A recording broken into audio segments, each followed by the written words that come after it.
मित्रों, नए साल में यह 3 काम जरूर करें। गरीबी हमेशा के लिए दूर हो जाएगी। नए साल की शुरुआत में दरिद्रता दूर करने के लिए शास्त्रों में तुलसी पूजन का विधान है। इसी संदर्भ में भगवान विष्णु की कृपा और तुलसी मां के चमत्कार की यह कथा आपके जीवन की दिशा बदल देगी। भगवान विष्णु कहते हैं कि जो भक्त तुलसी की सेवा करता है वह साक्षात मेरी ही सेवा करता है, क्योंकि तुलसी मुझे प्राणों से प्रिय है। आज की यह कहानी उसी अटूट विश्वास की है। आज की यह कहानी आपके जीवन की दशा और दिशा दोनों बदल देगी। अगर आप भी धन की कमी से जूझ रहे हैं, घर में बरकत नहीं है, तो आज हम आपको तुलसी मां की एक ऐसी चमत्कारिक कथा सुनाने जा रहे हैं जिसे सुनने मात्र से ही आपके सारे कष्ट दूर हो जाएंगे। इस वीडियो को अंत तक देखिएगा, क्योंकि इस कथा में छिपा है वह रहस्य कि कैसे सुबह उठते ही तुलसी के नीचे 3 चीजें अर्पित करने से एक निर्धन भी धनवान बन सकता है। चलिए भगवान विष्णु का स्मरण कर मन में श्रद्धा भाव रखकर शुरू करते हैं। आज की यह पावन कथा मित्रों बहुत समय पहले की बात है। उत्तर प्रदेश के एक गरीब गांव में एक किसान रहता था। उस गांव में अधिकांश लोग खेतीबाड़ी और छोटे मोटे काम करके अपना जीवन यापन किया करते थे। उसी गांव में एक बहुत ही गरीब किसान रहता था जिसका नाम था रामधनी। रामधनी का परिवार बहुत बड़ा था। उसके घर में उसकी पत्नी फूलमती और 5 बेटे थे। रामधनी का जीवन बहुत ही संघर्षों से भरा हुआ था। वह रोज सुबह अपने पुराने टूटे फूटे हल और औजार लेकर खेतों में जाता और दिन भर धूप और मेहनत में जुटा रहता ताकि अपने परिवार का पेट भर सके। लेकिन किस्मत को शायद कुछ और ही मंजूर था। रामधनी जितना भी परिश्रम करता उसे उतनी सफलता नहीं मिल पाती थी। कभी कभी तो ऐसा होता था कि वह दिन भर खेतों में काम करता, लेकिन फसल इतनी नहीं होती थी कि घर में चूल्हा जल सके। गरीबी ने इस कदर उनके घर में डेरा डाल रखा था कि रामधनी और फूलमती को अपने बच्चों का चेहरा देखना मुश्किल हो गया था। फूलमती एक बहुत ही धार्मिक और संस्कारी महिला थी। वह मानती थी कि भगवान की इच्छा के बिना एक पत्ता भी नहीं हिलता, घर में खाने को हो या ना हो। लेकिन वह रोज सुबह उठकर स्नान करती और घर के आंगन में लगे सूखे तुलसी के पौधे की पूजा करती थी। वो तुलसी के सामने हाथ जोड़कर बस यही प्रार्थना करती थी, हे मां, हे भगवान विष्णु, मेरे बच्चों की रक्षा करना, उन्हें कभी भूखा मत सोने देना। समय बीतता गया और गांव में अकाल जैसी स्थिति बन गई। खेतों में भी फसल कम होने लगी थी। गांव के बाकी किसान तो जैसे तैसे अपना गुजारा कर रहे थे, लेकिन रामधनी की हालत बद से बदतर होती जा रही थी। उसके 5 बेटे भूख से बिलखते रहते थे। फूलमती अपनी आंखों के सामने अपने बच्चों को तड़पता देखती तो उसका कलेजा फट जाता था। वह रोज भगवान से गुहार लगाती, लेकिन शायद उनकी परीक्षा अब भी खत्म नहीं हुई थी। गरीबी का आलम यह था कि बच्चों के शरीर पर कपड़े तक नहीं थे और हड्डियां दिखने लगी थीं। एक दिन की बात है, घर में अन्न का एक दाना भी नहीं था। रामधनी सुबह से ही काम की तलाश में गया हुआ था, लेकिन उसे कोई काम नहीं मिला। बच्चे भूख से रो रहे थे। फूलमती ने उन्हें पानी पिलाकर सुलाने की कोशिश की, लेकिन भूख की पीड़ा पानी से कैसे बुझती। उसी रात गरीबी और भूख ने अपना सबसे भयानक रूप दिखाया। रामधनी के 2 छोटे बेटे जो कई दिनों से भूखे थे, उन्होंने दम तोड़ दिया। यह दृश्य देखकर रामधनी और फूलमती पर तो जैसे दुखों का पहाड़ ही टूट पड़ा। जिस घर में किलकारियां गूंजनी चाहिए थीं, वहां अब मातम छा गया। अपने 2 पुत्रों की मृत्यु ने रामधनी को अंदर से तोड़कर रख दिया। वह जमीन पर बैठकर फूट फूट कर रोने लगा और अपनी किस्मत को कोसने लगा। वह कहने लगा, हे ईश्वर, तूने मुझे हाथ पैर दिए, मेहनत करने की शक्ति दी, फिर भी मैं अपने बच्चों को 2 वक्त की रोटी नहीं दे सका। मेहनत करने की शक्ति दी, फिर भी मैं अपने बच्चों को 2 वक्त की रोटी नहीं दे सका। ऐसी जिंदगी से तो मौत अच्छी है। फूलमती भी अपने मृत बच्चों को छाती से लगाकर विलाप कर रही थी। उसका रोना सुनकर आस पड़ोस के लोग भी जमा हो गए, लेकिन गरीबी का मजाक उड़ाने वाले बहुत थे। मदद करने वाला कोई नहीं था। इतने भारी दुख के बाद भी फूलमती का विश्वास डगमगाया नहीं। उसने अपने आंसुओं को पोंछा और अपने पति रामधनी को हौसला बंधाया। उसने कहा, स्वामी, जो होना था वह हो गया। हमारे 2 फूल मुरझा गए, लेकिन अभी 3 बच्चे जीवित हैं। हमें उनके लिए जीना होगा। हमें हार नहीं माननी है। भगवान विष्णु की लाठी में आवाज नहीं होती, लेकिन जब वह बरसती है तो छप्पर फाड़ कर देती है। आप धीरज रखें। अगले दिन सुबह हुई। घर में मातम का माहौल था, लेकिन फूलमती ने अपना नियम नहीं तोड़ा। उसने भारी मन से स्नान किया और उसी सूखे तुलसी के पौधे के पास गई। उसकी आंखों से आंसू बह रहे थे और वह तुलसी मां के सामने गिर पड़ी। उसने रोते हुए कहा, हे तुलसी मां, हे रामधनी की प्रिया, मैं रोज तेरी पूजा करती हूं और जल चढ़ाती हूं, फिर मेरे साथ ही ऐसा क्यों हुआ? मेरे बच्चे भूख से मर गए और मैं कुछ नहीं कर सकी। हे मां, अब तो दया करो, मेरे बचे हुए 3 बच्चों को बचा लो। अब मुझसे उनकी तड़प नहीं देखी जाती। फूलमती की यह करुण पुकार सुनकर शायद पत्थर भी पिघल जाता। वह काफी देर तक तुलसी के चबूतरे पर सिर रखकर रोती रही। रोते रोते कब उसकी आंख लग गई उसे पता ही नहीं चला। भूख और प्यास से उसका शरीर कमजोर हो चुका था, इसलिए उसे वहीं चबूतरे के पास नींद आ गई। तभी उसने सपने में एक अद्भुत प्रकाश देखा। वह प्रकाश इतना तेज था कि उसकी आंखें चौंधिया गईं। उस प्रकाश के बीच से एक दिव्य वाणी सुनाई दी। सपने में फूलमती ने देखा कि एक बहुत ही सुंदर स्त्री, जिसके चेहरे पर सूर्य जैसा तेज है और जिसने हरे रंग के वस्त्र धारण किए हुए हैं, वह उसके सामने खड़ी है। फूलमती समझ गई कि यह साक्षात तुलसी मां हैं। वह उनके चरणों में गिर पड़ी और गिड़गिड़ाने लगी। तुलसी मां ने उसे उठाया और बहुत प्यार से उसके सिर पर हाथ फेरा। मां ने कहा, बेटी फूलमती, मैं तेरी भक्ति और तेरे धैर्य से बहुत प्रसन्न हूं। तूने जीवन के सबसे कठिन समय में भी मेरा और मेरे प्रभु श्री हरि विष्णु का स्मरण नहीं छोड़ा। तेरे पुत्रों की मृत्यु का मुझे भी बहुत दुख है, लेकिन यह सब विधि का विधान था जिसे कोई नहीं टाल सकता। लेकिन अब तेरे दुख के दिन समाप्त होने वाले हैं। तेरा विश्वास ही तेरी सबसे बड़ी ताकत है। लमती ने हाथ जोड़कर पूछा, हे मां, हम बहुत गरीब हैं। मेरे पति दिन रात मेहनत करते हैं, फिर भी हमें भरपेट भोजन नहीं मिलता। अब तो जीने की भी आस छूट गई है। आप ही कोई मार्ग दिखाएं। एक दिन फूलमती बिस्तर पर सो रही थी। वह गहरी नींद में थी। तभी तुलसी मां ने सपने में फूलमती को एक ऐसा उपाय बताया जो उसकी गरीबी को जड़ से खत्म कर सकता था। मां ने कहा, बेटी अब ध्यान से सुन। कल सुबह ब्रह्मा मुहूर्त में उठना और स्नान करके शुद्ध हो जाना। उसके बाद मेरे नीचे यानी तुलसी के पौधे की जड़ में यह 3 चीजें अर्पित करना। अगर तूने सच्चे मन से यह उपाय कर लिया तो तेरे घर में कभी भी धन धान्य की कमी नहीं रहेगी और तेरे जो बेटे बचे हैं वे राजाओं जैसा जीवन जिएंगे। फूलमती के अंदर एक नई उम्मीद की किरण जाग उठी थी।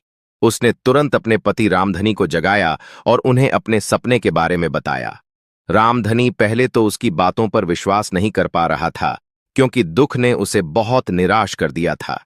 लेकिन फूलमती की आंखों में चमक देखकर उसने भी सोचा कि जब सब कुछ करके देख लिया तो यह भी करके देख लेते हैं। फूलमती की आंखों में एक अजीब सी चमक थी, जैसे उसे अंधेरे में कोई दीपक मिल गया हो।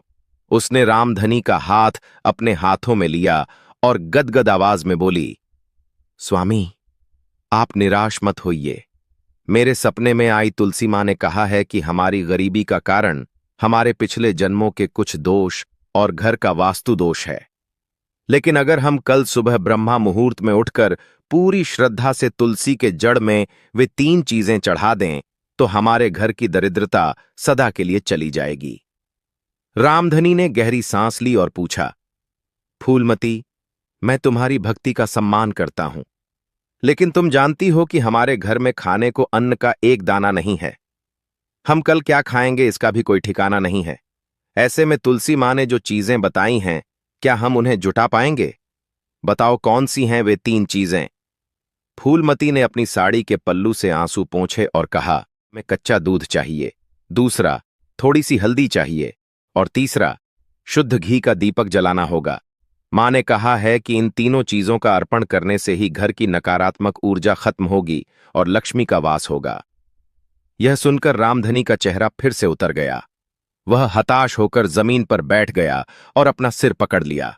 उसने बोला, फूलमती, तुम कैसी बातें कर रही हो? कच्चा दूध? हमारे पास तो बच्चों को पिलाने के लिए पानी के अलावा कुछ नहीं है। गांव में किसके पास जाकर मैं दूध मांगूं? लोग हमें देखकर अपने दरवाजे बंद कर लेते हैं। और शुद्ध घी? वह तो अमीरों के घरों की बात है। हम गरीब किसान तो तेल की एक बूंद के लिए भी तरसते हैं। हल्दी भी घर में खत्म हो चुकी है। यह उपाय तो बहुत कठिन है। फूलमती फूलमती जानती थी कि रामधनी का कहना सच है। उनकी स्थिति ऐसी नहीं थी कि वे यह साधारण सी चीजें भी खरीद सकें, लेकिन उसके अंदर उस सपने ने एक नई जान फूंक दी थी। वह रामधनी के पास बैठी और बड़े प्यार से समझाते हुए बोली, देखो, हिम्मत हारने से कुछ नहीं होगा।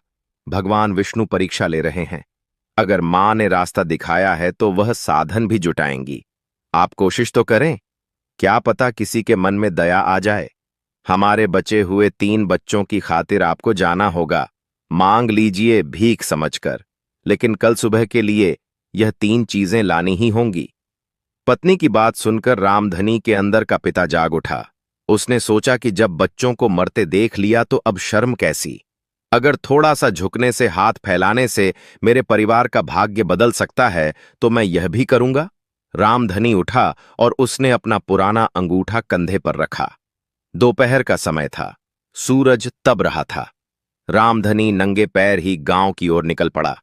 उसके मन में बस एक ही रट थी कि किसी भी तरह शाम तक थोड़ा सा दूध, चुटकी भर हल्दी और थोड़ा सा घी मिल जाए। रामधनी सबसे पहले गांव के सबसे बड़े जमींदार के घर पहुंचा। जमींदार का घर बहुत बड़ा था और वहां कई गाय और भैंस थी। रामधनी ने सोचा कि इनके पास इतना सब है, थोड़ा सा दूध तो दे ही देंगे। वह डरते डरते मुख्य द्वार पर खड़ा हो गया। द्वारपाल ने उसे रोका और झड़कते हुए कहा, ए किसान, यहां क्या कर रहा है? चल भाग यहां से। रामधनी ने हाथ जोड़कर कहा, भाई, मुझे बस जमींदार साहब से एक बार मिलने दो। मुझे उनसे कुछ नहीं चाहिए, बस पूजा के लिए थोड़ा सा दूध चाहिए। शोर सुनकर जमींदार बाहर आया। उसने रामधनी को फटे हाल देखा और नाक सिकोड़ ली। रामधनी ने जमींदार के पैरों में गिरकर कहा, मालिक, मेरे घर में बहुत मुसीबत है। मेरी पत्नी ने एक मन्नत मांगी है। उसके लिए कल सुबह कच्चे दूध की जरूरत है। आपके यहां इतनी गाय हैं, बस एक कटोरी दूध दे दीजिए। आपका बड़ा उपकार होगा। जमींदार हंसा और व्यंग करते हुए बोला, अरे रामधनी, तेरे बच्चे भूख से मर रहे हैं और तुझे पूजा पाठ की सूझी है। भगवान विष्णु भी उन्हीं की मदद करता है जिनके पास पैसा होता है। जा यहां से। अगर दूध चाहिए तो पैसे लेकर आ। बिना पैसे के तो मैं पानी भी नहीं देता। जमींदार की कड़वी बातें रामधनी के दिल में तीर की तरह चुभ गईं। उसे बहुत अपमान महसूस हुआ, लेकिन वह कुछ नहीं बोला। वह चुपचाप वहां से उठकर चला आया। उसका पहला प्रयास विफल हो गया था, लेकिन उसने हार नहीं मानी। वह जानता था कि अगर आज वह खाली हाथ घर लौटा तो फूलमती का विश्वास टूट जाएगा और शायद वे अपने बचे हुए बच्चों को भी नहीं बचा पाएंगे। वह गांव की एक छोटी सी किराने की दुकान पर गया। दुकानदार उसे जानता था और यह भी जानता था कि रामधनी पर पहले से ही बहुत उधार है। रामधनी को देखते ही दुकानदार बोला, देख रामधनी, अगर तू उधार मांगने आया है तो वापस चला जा। पुराना हिसाब चुकाने की तेरी हैसियत नहीं है और नया मैं दूंगा नहीं। रामधनी ने गिड़गिड़ाते हुए कहा, सेठ जी, मैं अनाज या दाल मांगने नहीं आया हूं। मुझे बस एक चुटकी हल्दी और दीपक जलाने के लिए थोड़ा सा घी चाहिए। मैं वादा करता हूं, जैसे ही मेरा खेत फल देगा मैं आपका एक एक पैसा चुका दूंगा। बस आज मेरी मदद कर दो। दुकानदार का दिल पसीज गया, लेकिन उसने भी व्यापार वाली बुद्धि लगाई। उसने सोचा कि यह गरीब आदमी घी का पैसा कहां से चुकाएगा। उसने रामधनी को मना कर दिया और कहा, मेरे पास बांटने के लिए घी नहीं है। हल्दी तो फिर भी मैं तुझे दे सकता था, लेकिन घी बहुत महंगा है। जा किसी और से मांग ले। रामधनी निराश होकर वहां से भी निकल गया। शाम होने को आ रही थी और अब तक उसके पास तीनों में से एक भी चीज नहीं थी। सूरज ढल रहा था और उसके साथ साथ रामधनी की उम्मीद भी डूब रही थी। वह गांव के मंदिर की सीढ़ियों पर जाकर बैठ गया। वह बहुत थक चुका था। भूख और प्यास से उसका गला सूख रहा था। वह मन ही मन तुलसी मां और भगवान विष्णु से शिकायत करने लगा, हे मां, हे प्रभु, तुमने उपाय तो बता दिया, लेकिन साधन नहीं दिए। एक गरीब आदमी के लिए श्रद्धा रखना भी कितना मुश्किल होता है। क्या अमीरों की पूजा ही पूजा होती है? क्या हम गरीबों की पुकार तुम तक नहीं पहुंचती? तभी मंदिर का पुजारी आरती करके बाहर निकला। उसने रामधनी को सीढ़ियों पर रोते हुए देखा।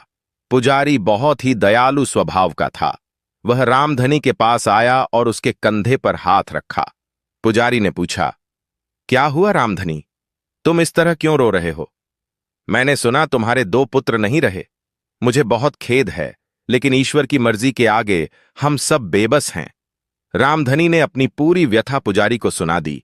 उसने बताया कि कैसे उसकी पत्नी को सपना आया और कैसे उसे 3 चीजों की जरूरत है, लेकिन पूरा गांव घूमने के बाद भी उसे कुछ नहीं मिला। रामधनी की बात सुनकर पुजारी की आंखों में आंसू आ गए। पुजारी ने कहा, रामधनी, तू बहुत भोला है। दुनिया वालों से मांगोगे तो वे अपनी हैसियत दिखाएंगे, लेकिन तू अभी मंदिर की चौखट पर बैठा है। यहां साक्षात भगवान विष्णु का वास है और यहां से कोई खाली हाथ नहीं जाता। तेरी पत्नी की भक्ति सच्ची है। रुक, मैं अभी आता हूं। पुजारी मंदिर के अंदर गया। थोड़ी देर बाद वह एक छोटी सी पोटली और एक पात्र लेकर बाहर आया। उसने वह सामान रामधनी के हाथों में रख दिया। रामधनी ने खोलकर देखा तो उसकी आंखें फटी की फटी रह गईं। उसमें एक छोटी शीशी में शुद्ध गाय का घी था, एक पुड़िया में हल्दी थी और एक छोटे लौटे में थोड़ा सा दूध था, जो मंदिर में भोग लगाने के लिए आया था। पुजारी ने कहा, रामधनी, यह ठाकुर जी का प्रसाद है, इसे ले जा। यह दूध अभी शाम की पूजा के लिए आया था, कच्चा ही है, और यह घी और हल्दी भी मंदिर की है। जाकर अपनी पत्नी से कहना कि कल सुबह पूरे विधि विधान से पूजा करें। मेरा आशीर्वाद है कि तुम्हारे दुख जरूर दूर होंगे। रामधनी के पास शब्द नहीं थे।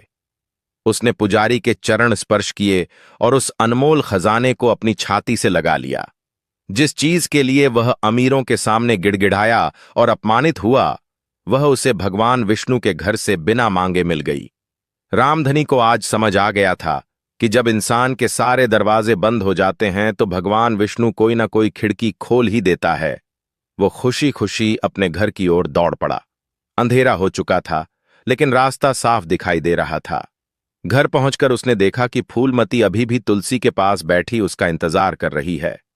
बच्चे सो चुके थे। रामधनी ने जाकर वह सारी सामग्री फूलमती के सामने रख दी। सामान देखते ही फूलमती का चेहरा खिल उठा। उसने रामधनी की ओर देखा। रामधनी की हालत खराब थी। कपड़े धूल से सने थे, लेकिन चेहरे पर संतोष था। फूलमती ने कहा, मैं जानती थी आप ले आएंगे। मां तुलसी और गोपाल ने मेरी लाज रख ली। रात बहुत हो चुकी थी। दोनों पति पत्नी ने उस रात कुछ नहीं खाया, क्योंकि घर में कुछ था ही नहीं। उन्होंने केवल पानी पीकर रात गुजारी। लेकिन आज की रात उनके मन में भूख का डर नहीं था, बल्कि कल सुबह का इंतजार था। उन्हें लग रहा था कि कल का सूरज उनके जीवन में नया सवेरा लेकर आएगा। पूरी रात फूलमती करवटें बदलती रहीं। उसे डर था कि कहीं वह सुबह देर से ना उठे। वह बार बार आसमान की ओर देखती कि कब तारे छुपेंगे और कब ब्रह्मा मुहूर्त होगा। आखिर वह घड़ी आ ही गई। आकाश में हल्का हल्का उजाला होने लगा था। चिड़ियों की चहचहट शुरू हो गई थी। फूलमती ने रामधनी को उठाया। उठिए स्वामी, ब्रह्मा मुहूर्त हो गया है। स्नान कर लीजिए, पूजा का समय हो रहा है। दोनों ने ठंडे पानी से स्नान किया। ठंड के कारण उनका शरीर कांप रहा था, लेकिन श्रद्धा की गर्मी ने उन्हें संभाले रखा। फूलमती ने साफ सफाई करके तुलसी के चबूतरे को धोया। फिर उसने वह तीनों चीजें एक थाली में सजाईं। अब समय था उस चमत्कारिक उपाय को करने का। फूलमती का दिल जोर जोर से धड़क रहा था। उसने कांपते हाथों से थाली उठाई और तुलसी मां के सामने बैठ गई। रामधनी भी उसके बगल में हाथ जोड़कर खड़ा हो गया। वातावरण एकदम शांत था। ऐसा लग रहा था जैसे प्रकृति भी इस पूजा को देखने के लिए थम गई हो। फूलमती ने सबसे पहले उस लोटे को उठाया जिसमें कच्चा दूध था। उसने आंखें बंद कीं और मां का ध्यान किया। लेकिन जैसे ही वह दूध चढ़ाने वाली थी, तभी एक अजीब सी घटना घटी जिसने दोनों को चौंका दिया। जैसे ही फूलमती ने दूध का लोटा झुकाया, तुलसी के पौधे की घनी जड़ों के बीच से एक काला नाग जोर से फूंकार मारते हुए बाहर निकल आया। नाग को देखते ही रामधनी के होश उड़ गए। वह डर के मारे पीछे हट गया और चिल्लाया, फूलमती, पीछे हटो, वहां सांप है, यह हमें काट लेगा। रामधनी ने फूलमती का हाथ पकड़कर खींचने की कोशिश की, लेकिन फूलमती अपनी जगह से 1 इंच भी नहीं हिली। उसकी आंखों में डर नहीं था, बल्कि एक अजीब सी शांति थी। फूलमती ने मन ही मन सोचा कि अगर मैं आज डर गई तो मेरी पूजा खंडित हो जाएगी और हमारे परिवार का उद्धार कभी नहीं हो पाएगा। उसने सोचा कि यह साधारण सांप नहीं हो सकता, यह जरूर मेरी परीक्षा ली जा रही है। तुलसी मां के चरणों में और भगवान विष्णु की शरण में काल भी मेरा क्या बिगाड़ लेगा। फूलमती ने अपने पति से शांत स्वर में कहा, स्वामी स्वामी, डरिए मत, यह नाग देवता है। यह हमारी पूजा रोकने नहीं, बल्कि हमारी निष्ठा परखने आए हैं। अगर आज मैं पीछे हट गई तो हम जीवन भर इसी गरीबी में सड़ते रहेंगे। मुझे अपना कर्म करने दीजिए। इतना कहकर फूलमती ने अपनी आंखें बंद कर लीं और ओम नमो भगवते वासुदेवाय का जाप करते हुए उस लोटे का पूरा कच्चा दूध उस काले नाग और तुलसी की जड़ पर चढ़ा दिया। रामधनी अपनी सांसें रोके खड़ा यह दृश्य देख रहा था। उसे लग रहा था कि अभी वह सांप फूलमती को डस देगा, लेकिन तभी एक चमत्कार हुआ। जैसे ही दूध की धार उस नाग पर पड़ी, वह नाग शांत हो गया। उसने अपना फन नीचे कर लिया और धीरे धीरे बिना किसी को नुकसान पहुंचाए वहां से झाड़ियों में लुप्त हो गया। रामधनी यह देखकर दंग रह गया। उसे अपनी पत्नी की भक्ति की शक्ति का एहसास हुआ। शाम होते ही रामधनी ने भी राहत की सांस ली। फूलमती ने कहा, देखिए स्वामी, संकट टल गया। अब हमें बाकी की पूजा पूरी करनी चाहिए। इसके बाद फूलमती ने दूसरी चीज उठाई, हल्दी।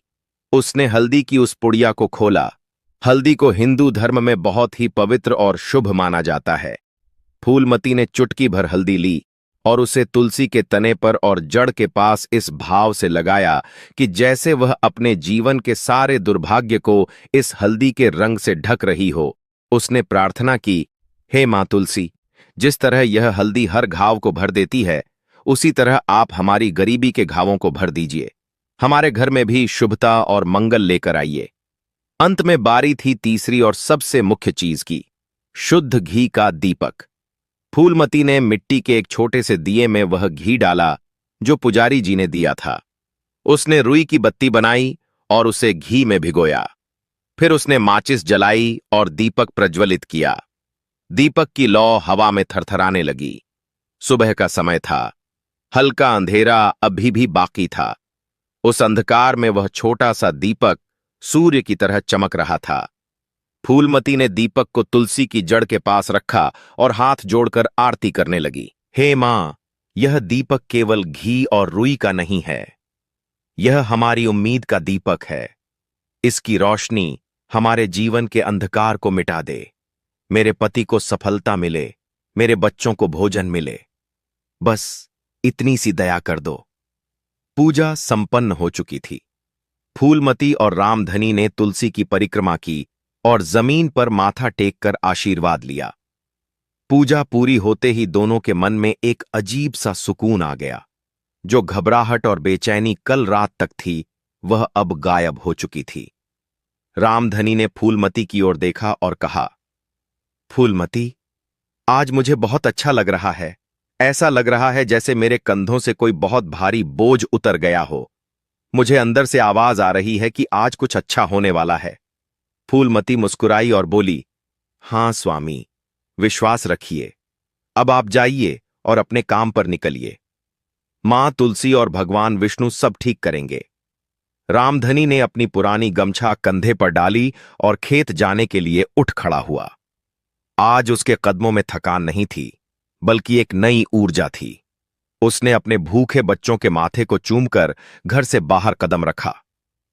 गांव की कच्ची गलियों से होता हुआ वह अपने खेतों की ओर बढ़ चला।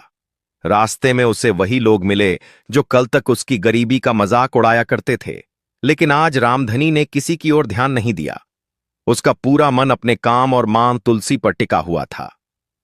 कुछ ही देर में वह अपने छोटे से खेत और बाग तक पहुंच गया। चारों ओर फैले पेड़ों पर फल लदे हुए थे। आम, अमरूद और सेब के पेड़ हवा में हल्के हल्के झूम रहे थे। सुबह की धूप पत्तों पर पड़कर उन्हें सुनहरे रंग में चमका रही थी। रामधनी ने आसमान की ओर देखा। सूरज निकल चुका था और उसकी किरणें खेत की मिट्टी पर पड़कर जैसे नई जान भर रही थीं। उसने मन ही मन कहा, जय मां तुलसी, जय श्री हरि विष्णु। उसने पेड़ों की ओर बढ़कर फलों को तोड़ना शुरू किया। रोज की तरह वह सोचता था कि इन फलों से कुछ खास नहीं मिलेगा, लेकिन आज उसके मन में अजीब सा भरोसा था।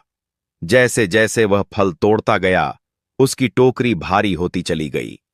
कुछ देर बाद जब उसने टोकरी को जमीन पर रखा तो उसे लगा कि झोला असामान्य रूप से भारी है। उसने सोचा शायद फल ज्यादा हो गए हैं। उसने झोले को खोलकर देखने के लिए हाथ बढ़ाया। जैसे ही वह टोकरी को और उलटकर देखने लगा, उसकी नजर नीचे दबे एक पुराने मिट्टी से सने तांबे के कलश पर पड़ी, जिसका मुंह कसकर बंद था। रामधनी खेत में फैले फलों के ढेर के बीच खड़ा था। उसने जब उन टोकरी को हटाया, तभी उसकी नजर मिट्टी में आधा दबे एक पुराने तांबे के कलश पर पड़ी। कलश पर मिट्टी जमी हुई थी और उसका मुंह कसकर बंद था। रामधनी चौंक गया। वह मन ही मन बोला, यह क्या है? मेरे खेत में यह कलश कहां से आया? उसने झुककर कलश को बाहर निकाला। कलश बहुत भारी था। रामधनी ने उसे हल्के से हिलाया तो उसके अंदर से खान खान की आवाज आई। यह आवाज मिट्टी या पत्थर की नहीं थी, आवाज धातु की थी। रामधनी का दिल जोर जोर से धड़कने लगा। उसके हाथ कांपने लगे। उसने चारों ओर देखा। खेतों में दूर दूर तक कोई नहीं था। सिर्फ हवा में फलों की खुशबू और पत्तों की सरसराहट थी। रामधनी ने कांपते हाथों से कलश का ढक्कन खोलने की कोशिश की। ढक्कन बहुत पुराना और जंग लगा हुआ था। वह आसानी से नहीं खुल रहा था। उसने पास पड़ा एक पत्थर उठाया और ढक्कन पर हल्की चोट मारी। 2-3 बार मारने के बाद ढक्कन ढीला हो गया। रामधनी ने गहरी सांस ली। मन ही मन तुलसी मां और भगवान विष्णु का स्मरण किया और ढक्कन खोल दिया। जैसे ही ढक्कन खुला, सूरज की किरणें कलश के अंदर पड़ीं और वहां से ऐसी तेज चमक निकली कि रामधनी की आंखें चौंधियां गईं। कलश के अंदर पुराने जमाने के सोने के सिक्के भरे हुए थे। रामधनी सन्न रह गया। उसे विश्वास ही नहीं हुआ। जो आदमी कल तक एक मुट्ठी अनाज के लिए परेशान था, आज उसके सामने सोने का खजाना पड़ा था। यह कोई संयोग नहीं था। यह तुलसी के नीचे 3 चीजें चढ़ाने और भगवान विष्णु की कृपा का प्रत्यक्ष फल था। लेकिन अगले ही पल रामधनी के मन में डर बैठ गया। उसने सोचा, अगर किसी ने यह देख लिया तो?